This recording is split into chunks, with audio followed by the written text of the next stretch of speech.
गायत्री मंत्र का जाप करते हैं तो हमें उसके अर्थ को और उसके भावार्थ को समझना बहुत अत्यंत आवश्यक है। जब तक हम जिस मंत्र की साधना करते हैं, उपासना करते हैं, उसका जाप करते हैं, उसके बारे में जब तक हमें पूर्ण ज्ञान ना हो, उसका अर्थ मालूम ना हो, उसका भावार्थ ना मालूम हो, तो वो मंत्र हमें उतना ज्यादा फलदायी नहीं होता है।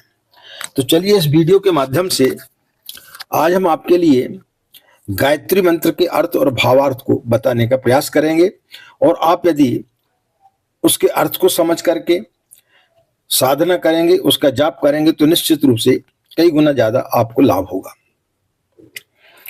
ओम भूर्भुवः स्वः तत्सवितुर्वरेण्यं भर्गो देवस्य धीमहि धियो यो नः प्रचोदयात्। यजुर्वेद 36:3।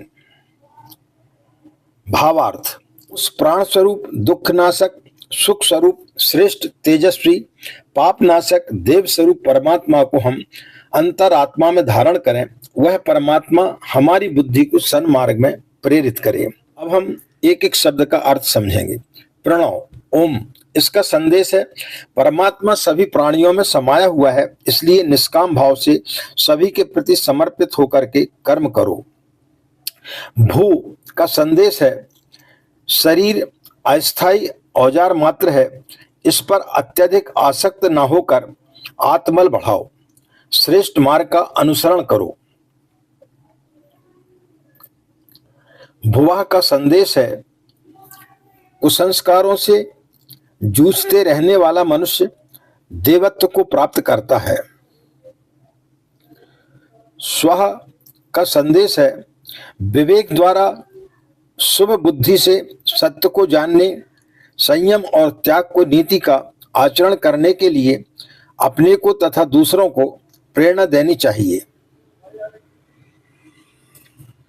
तत् शब्द का संदेश है वही बुद्धिमान है जो जीवन और मरण के रहस्य को जानता है, भय और आसक्ति रहित जीवन जीता है।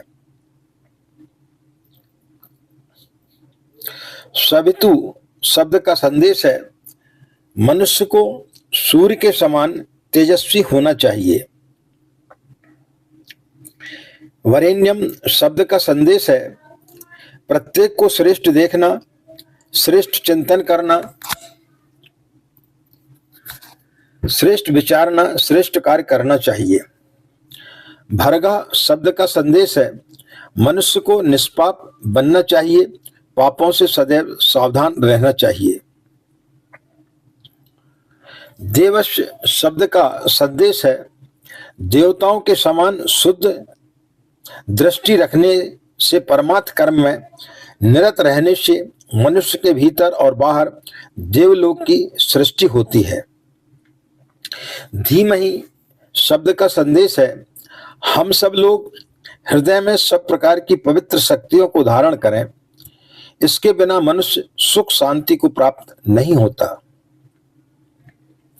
धियो शब्द बतलाता है आपको कि बुद्धिमान को चाहिए कि वह उचित अनुचित का निर्णय तर्क, विवेक और न्याय के आधार पर वर्तमान परिस्थितियों को ध्यान में रखते हुए करें। योना पद का तात्पर्य है हमारी जो भी शक्तियां एवं साधन है, उनके न्यून से न्यून भाग को ही अपनी आवश्यकता के लिए प्रयोग में लाएं, शेष निस्वार्थ भाव से असमर्थों में बांट दें। प्रचोदयात् शब्द का तात्पर्य है मनुष्य को अपने आप को तथा दूसरों को सत्य मार्ग पर चलने के लिए प्रेरणा दें। ओम स्तुता मया वरदा वेद माता प्रचोदयन्ताम पावमानी दुजानाम आयु प्राणम प्रजाम पशुम कीर्तिम द्रविणम ब्रह्म वर्चसम मह्यम दत्त्वा व्रजत ब्रह्मलोकम।